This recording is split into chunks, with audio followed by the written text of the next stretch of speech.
¿Saben algo?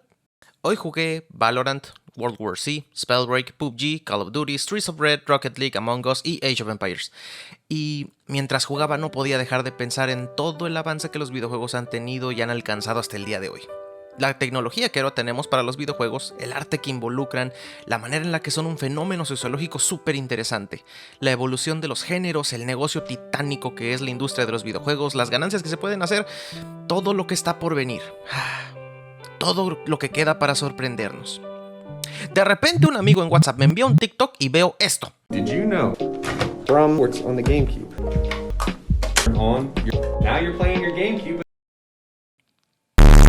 No tenía idea de que algo así era posible. De hecho, no tenía idea de que las consolas de antes, que jugué durante años y que ahora están guardando polvo en algún lugar de mi casa, tenían tanto potencial y tanto que ofrecer.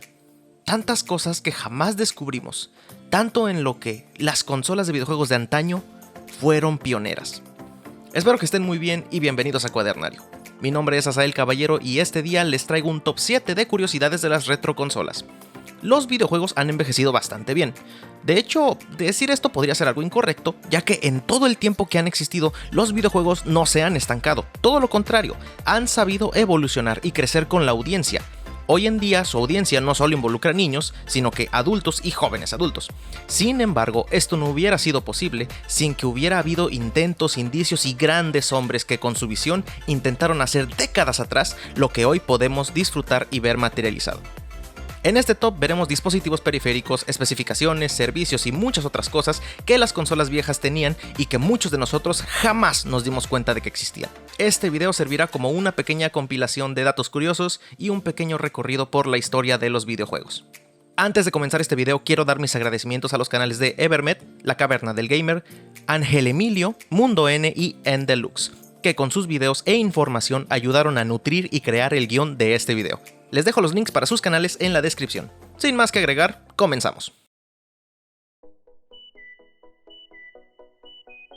No sé si a ustedes les tocó, pero el jugar con controles de cable era algo mágico y bonito. Claro, hasta que pasaba algo así. Allahu Akbar. ¡Hostia! Sí, más de uno sufrimos esa tragedia. Los controles inalámbricos llegaron no solo a solucionar este problema, sino a crear el nuevo status quo de las consolas. Por ejemplo, toda la infraestructura del Nintendo Wii estaba basada en controles inalámbricos. El Xbox 360 ofreció un control inalámbrico junto con la consola y también lo hacía el PlayStation 3. Y aunque ya para la PlayStation 2 había empresas que fabricaban controles inalámbricos, el primer sistema de mando inalámbrico no data de la generación pasada ni de la antepasada, sino de la segunda generación de videojuegos. Les presento al Atari 2700. Esta consola iba a ser la sucesora de la legendaria Atari 2600. Este aparato iba a incluir un control inalámbrico para poder jugar su nuevo catálogo de títulos, además de incluir retrocompatibilidad con toda la galería de Atari 2600. ¿Pero qué pasó con la consola? Bueno, pues fueron esas mismas ganas de innovar las que la enterraron en el olvido.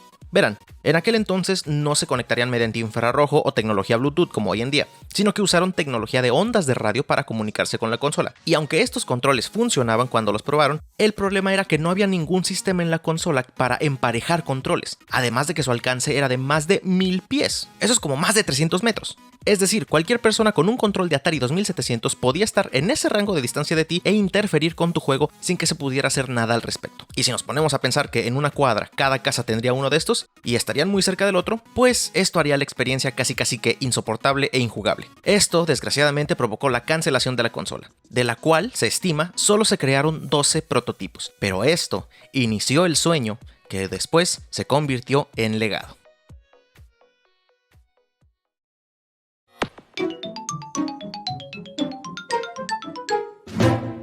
De todas las consolas que he podido jugar a lo largo de mi vida, la Nintendo GameCube es, sin lugar a dudas, una de las más especiales. Su catálogo de juegos, su control, su resistencia, su portabilidad, sus campañas, su modo cooperativo...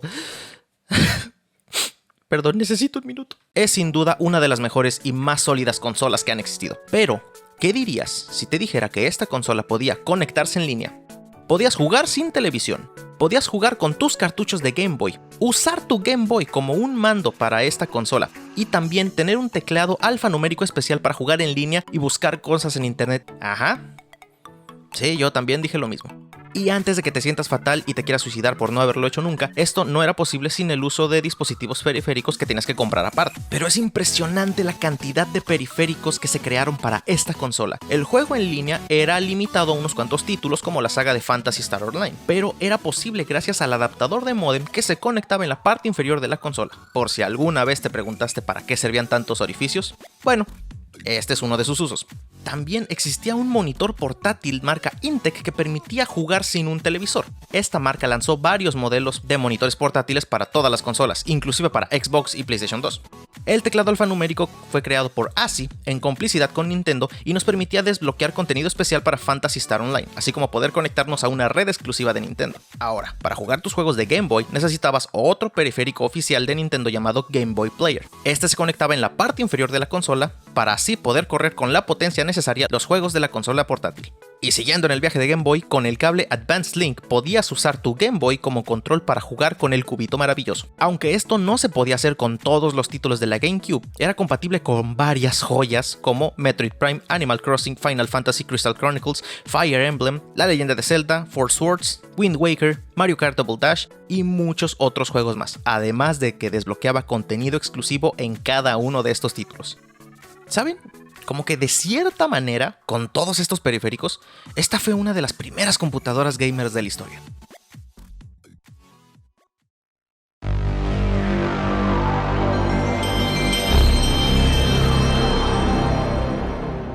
Este lugar del top es bastante agridulce, pero es una combinación de datos curiosos que terminan en la creación de uno de los titanes más grandes en la industria de los videojuegos actualmente. Para esto, les doy un poco de contexto. Nintendo tiene una larga relación con Sony desde hace mucho tiempo. De hecho, Sony fue el consultor de mercado en los años 80 para Nintendo y fue parte fundamental del desarrollo de la primer consola de sobremesa de Nintendo, que llegó a ser luego la Nintendo Famicom o NES. Y llegados los años 90, debido al gran éxito de la Super Nintendo, Sony buscó hacer una alianza con Nintendo para hacer un periférico que le permitiera a esa consola leer CDs e inclusive sacar su propia consola de sobremesa que fuera compatible con los controles y cartuchos de la Super Nintendo. Sin embargo, las cláusulas del contrato le parecieron excesivas y poco remunerantes a los ejecutivos de Nintendo, quienes no solo no respetaron el contrato, sino que a espaldas de los ejecutivos de Sony decidieron hacer una alianza con Philips. Y fue en la Consumer Electronics Show de 1991 donde Sony, con toda la inocencia, anunció su nuevo bebé al público, la PlayStation, en colaboración con Nintendo. Y Nintendo, por su parte, anunció su nueva y mejorada alianza con Philips. Quiero estar contigo. Tú eres como el agua clara que llueve del cielo. Cabrón. Te quiero porque quiero que me quieras, porque como tú no hay nadie más bonito en el cielo. Chinga, qué pedo.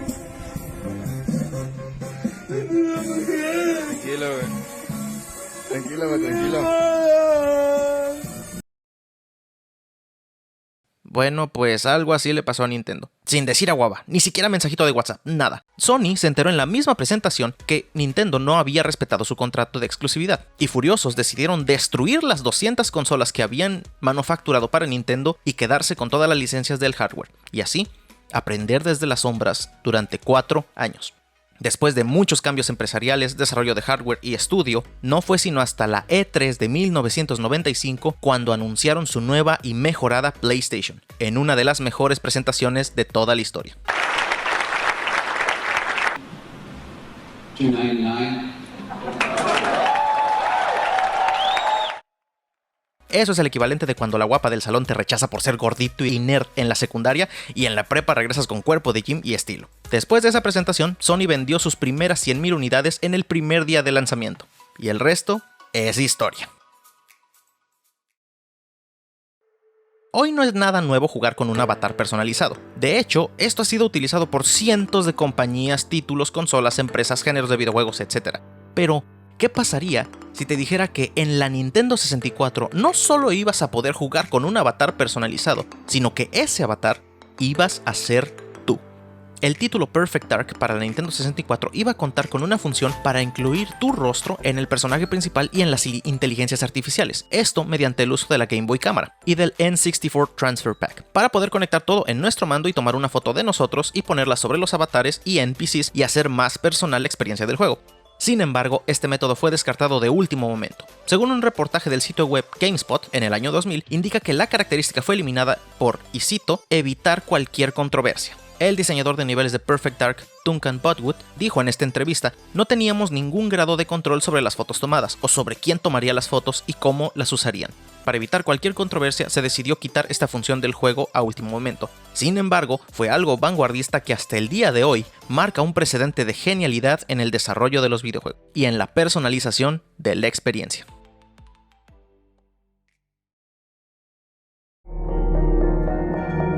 Las palabras realidad virtual son más tangibles hoy que nunca en la historia. Inventos como el Oculus Rift o el PlayStation VR hacen posible estar inmersos en la trama de nuestros títulos favoritos. Y aunque nuestra interacción con esta nueva experiencia es relativamente nueva, no es la primera vez que esto se intenta. Desde los 90s tenemos registros de intentos para generar un ambiente virtual e interactuar con este ambiente mediante algún dispositivo que nos permita ver y escuchar. Pero aquí es donde damos un brinco de pulga en la historia, ya que la primer consola que trató de tener un sistema de realidad virtual, entre comillas, es tan vieja como para encontrarse en la tercera generación de consolas. Obviamente no estamos hablando de algo tan inmersivo como la tecnología actual, pero sí fue uno de los primeros intentos para acercar más la experiencia del videojuego al usuario. La Famicom 3D System era un periférico que se creó para la versión japonesa de la NES. Lo que intentaba hacer era crear una atmósfera donde pudieras ver más cerca lo que sucedía en el videojuego. La tecnología lo lograba relativamente, pero el problema era que podía llegar a ser cansado a la vista, además de que solamente se vendió en Japón, y los títulos que podías jugar con este sistema eran 8, 4 en discos y 4 en cartuchos. Sin embargo, este dispositivo fue muchísimo más exitoso que la Virtual Boy, que fracasó 10 años después con la misma misión de llevar la experiencia 3D a los usuarios. Este dispositivo requería el uso del mando de la consola para funcionar, y fue un intento revolucionario para la época, donde la tecnología 3D todavía tenía mucho camino que recorrer. Es increíble cómo a Nintendo le encanta vincular sus consolas. Sabíamos de todos los periféricos que estaban disponibles para la GameCube, que podíamos jugar con los cartuchos de Game Boy Color en la Game Boy Advance, inclusive que teníamos 1001 periféricos para vincular consolas de generaciones pasadas. Pero en este puesto del top hablamos de una mezcla exquisita, como el vino y la carne, como el café y las galletas, como AMLO y la hueva que nos da escuchar la mañanera. Estamos hablando de la SNES y el Game Boy.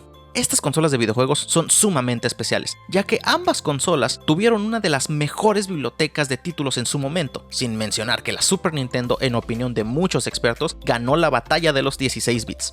Y si a esa exquisita biblioteca de títulos le agregamos que mediante el Super Game Boy podíamos agregar los cartuchos de esta consola portátil a la ecuación, el mundo de repente era más dulce. Este periférico era una especie de cartucho que se introducía como cualquier otro en la consola, pero que tenía una ranura especial para introducir un cartucho de Game Boy y así poder jugarlo. Este aditamento agregaba más resolución a los cartuchos de la consola portátil, además de velocidad. También agregaba un marco personalizable en los bordes de la pantalla y nos permitía escoger los colores que queríamos tener en los sprites del juego. Sin duda alguna, algo tan disfrutable como un buen revive y una copa de vino tinto.